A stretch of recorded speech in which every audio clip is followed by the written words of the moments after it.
அதிகாலை பனிப்பொழிவையும் கடந்து காசிமேடு மீன் சந்தையில் மக்கள் கூட்டம் குவிந்துள்ளது. கூடுதல் விவரங்களை எமது செய்தியாளர் மணிவர்மனிடம் கேட்கலாம். மணிவர்மன், மக்கள் கூட்டத்திற்கான காரணம் என்ன? மேலும் மீன்களின் விலை நிலவரம் என்ன? அதிகாலை பனிப்பொழிவு மற்றும் கடும் குளிரையும் பொருட்படுத்தாது காசிமேட்டில் ஏராளமான கூட்டம் குவிந்துள்ளது. விடுமுறை தினமான இன்று காசிமேடு மீன் சந்தையில் அதிகாலை முதலே ஏராளமான கூட்டம் அலைமோதியுள்ளது.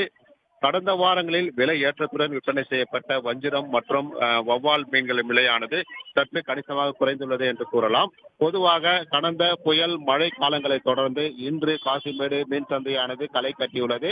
கடந்த வாரங்களில் வெறிச்சோடி இருந்த சில நிலையில் சில படகுகள் மட்டுமே மீன் பிடிக்க ஆழ்கடலுக்கு சென்று வந்துள்ளதால் மீன்கள் வரத்து குறைவாக காணப்பட்டது. ஆனால் இன்று கடலின் சூழ்நிலை இயல்பாகவே காணப்பட்டதால் ஏராளமான விசைப்படகுகள் ஆழ்கடலுக்கு மீன்பிடிக்க சென்றுள்ளன.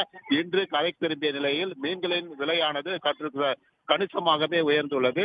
பொதுவாகவே விடுமுறை தினம் என்றாலே காசிமேட்டில் மக்கள் கூட்டம் அலைமோதுவது வழக்கம்.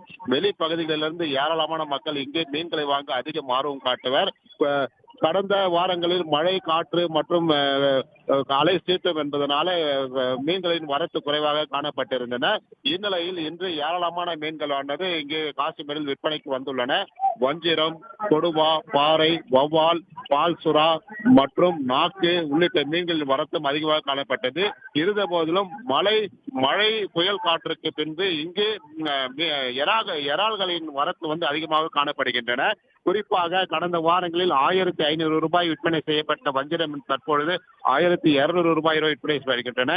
அதே போன்று கருப்பு வவ்வால், வெள்ளை வவ்வால், நாக்கு, சங்கரா, பாறை, இறால் உள்ளிட்ட மீன் வகைகளும் ஏற்ற இறக்கத்துடன் விற்பனை செய்யப்படுகின்றன. மீன் பிரியர்களும் தங்கள் விலைக்கு ஏற்றாற் போல மீன்களை பேரசி மீன்களை வாங்கி செல்கின்றனர். இருந்த போதிலும் விடுமுறை தினத்தில் மக்களின் கூட்டம் அதிகாலை முதலே களை கட்டி உள்ளது என்று கூறலாம். உடனுக்குடன் செய்திகளை தெரிந்து கொள்ள சன் நியூஸ் பெல் ஐகானை கிளிக் பண்ணுங்க.